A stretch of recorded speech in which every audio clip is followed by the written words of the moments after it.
Cette semaine, à Addis Abeba, nous avons rencontré M. Yves-Marie Stranger, qui nous a présenté son parcours et sa nouvelle exposition à l'Alliance éthio-française d'Addis Abeba. Cette exposition en plein air présente le syllabaire abyssin et raconte l'histoire de l'Éthiopie à travers une série de 33 vignettes biographiques de vie emblématiques éthiopiennes, chacune correspondant à l'un des 33 principaux symboles du syllabaire abyssin, aussi appelé Abugida. Chaque syllabe est montée sur un panneau de 1,20 m sur 90 cm afin que les visiteurs puissent parcourir l'exposition, la voir ou choisir de s'attarder et de lire l'une des histoires. Traducteur et écrivain en français et en anglais, Yves-Marie Stranger est né à Exeter dans le Devon et a grandi dans la ferme familiale des Pyrénées françaises. Après avoir vécu en Éthiopie pendant 15 ans, il est à nouveau basé en France. Je m'appelle Yves-Marie Stranger.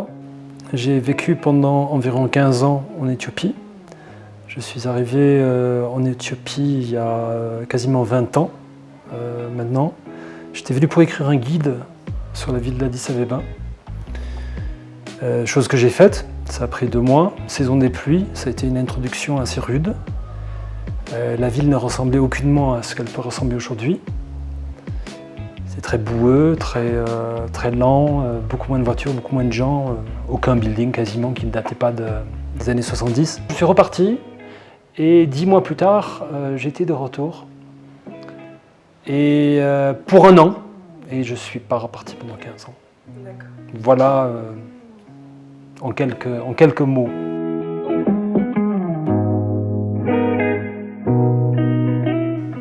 Buissonnière. Je ne suis pas beaucoup allé à l'école. Formation, disons, j'ai commencé à travailler très jeune sur la ferme familiale. Donc j'étais berger, je triais les chèvres. Plus tard, j'ai travaillé avec les troupeaux de brebis aussi, dans le Massif central. Et sur des fermes équestres également. Donc pour ce qui est d'une formation, disons, intellectuelle ou littéraire, c'est purement personnel. C'est les livres, c'est la lecture, c'est le faire qui a primé. Parce que voilà, j'ai beaucoup travaillé dans l'agriculture. J'ai un petit peu étudié l'agriculture également. Pour ce qui est de la formation académique, c'est à peu près tout. J'ai fait des choses différentes. Alors premièrement, j'ai été prof d'anglais dans une école secondaire privée. J'enseignais pendant 1 an dans cet établissement. Ensuite, j'étais prof d'anglais, mes formations adultes, toujours dans le privé, cours du soir, cours dans les entreprises, ce genre de choses. Et j'ai aussi écrit dans les journaux. Entre-temps, j'avais une colonne hebdomadaire dans Addis Admas, en anglais évidemment. C'est un journal amharique, mais c'était la seule écriture anglaise dans tout le journal. Je ne sais pas très bien pourquoi ils m'ont mis là jusqu'à ce jour, mais j'ai fait ça pendant 1 an ou 2. Et ensuite, voilà, j'ai continué l'enseignement, et puis je me suis lancé dans une ferme équestre. J'ai eu une quinzaine, 18 chevaux à peu près pendant quasiment 7 ans.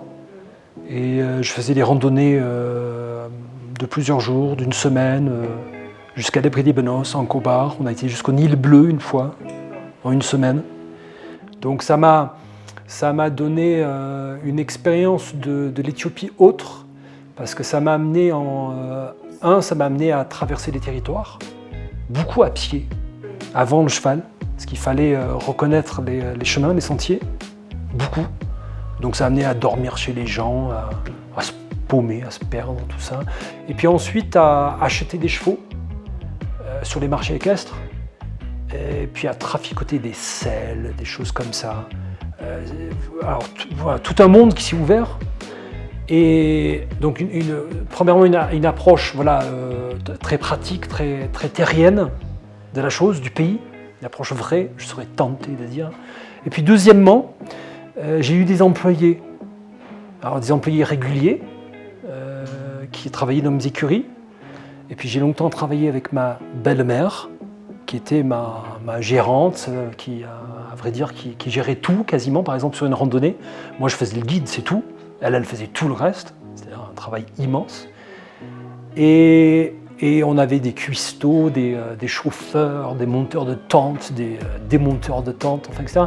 Et tout ça avec beaucoup de gens qui ne parlaient que amharique. Enfin, parfois ils parlaient d'autres langues éthiopiennes, mais en tout cas qui ne parlaient pas anglais ni français.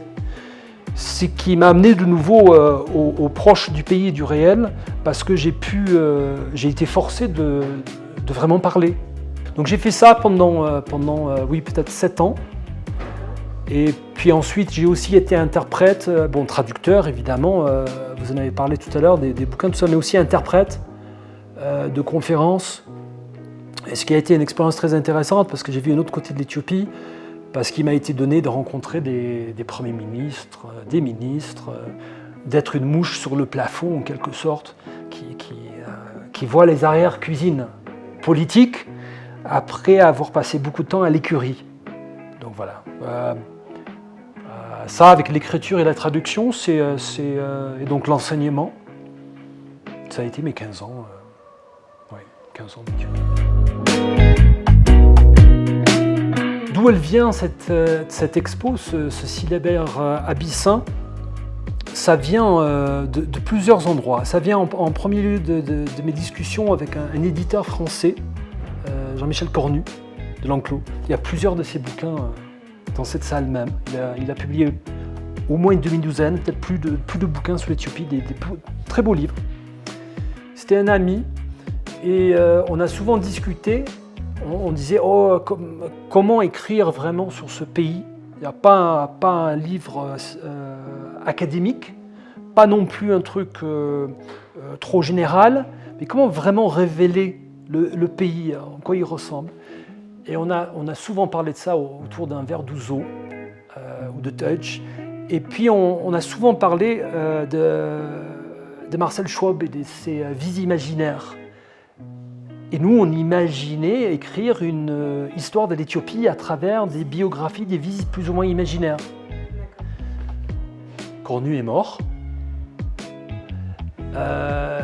Et donc j'ai écrit ce truc en partie en hommage à lui, et aussi en partie en hommage à l'Éthiopie.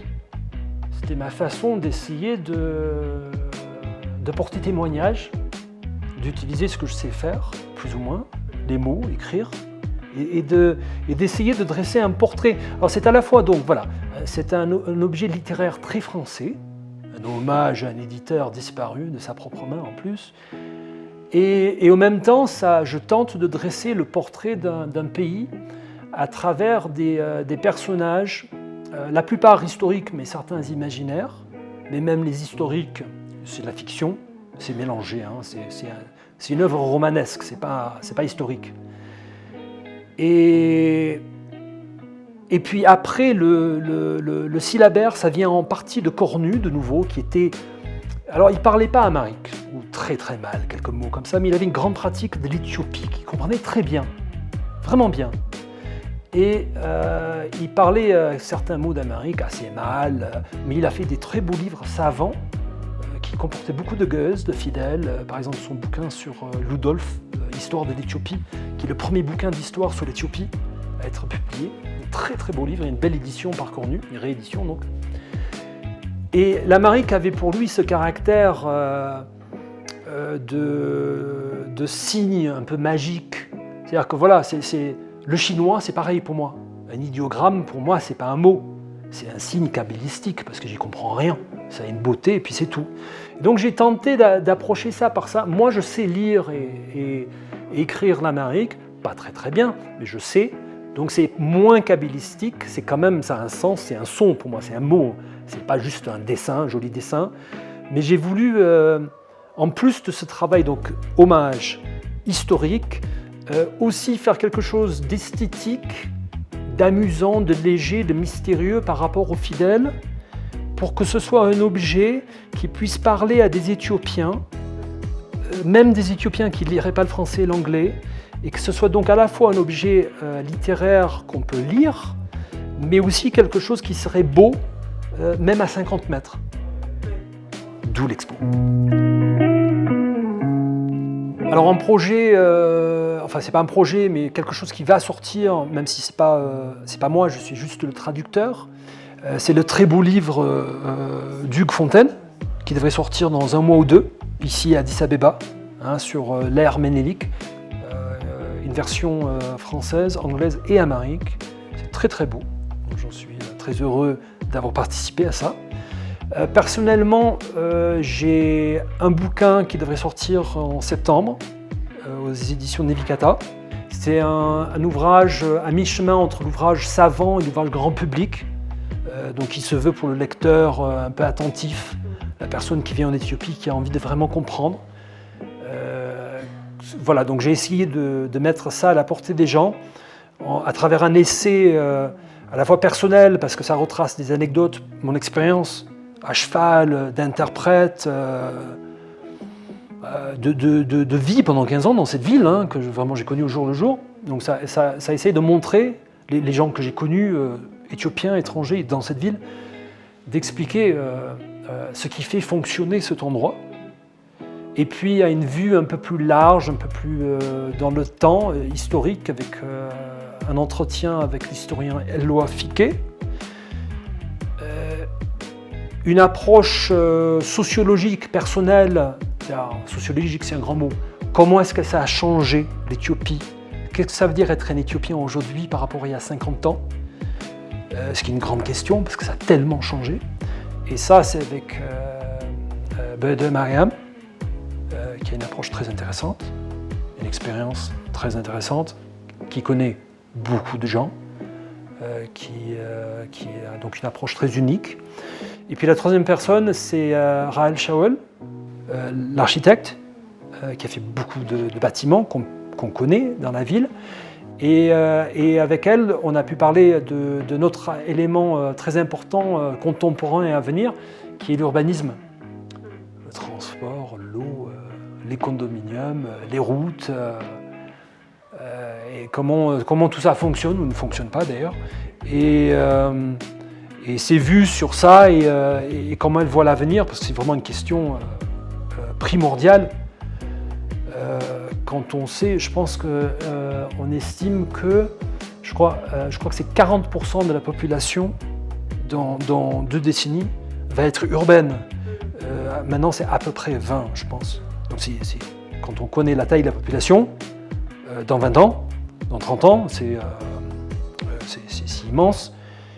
Donc, c'est des questions très importantes. Donc, c'est un bouquin qui tente, mais dans un format court, de 150 pages, de fournir ces clés d'approche à travers mes avis biaisés et personnels et les avis biaisés et personnels, mais de ces 3 personnes qui viennent se porter en contre ou dans d'autres opinions sur le même sujet.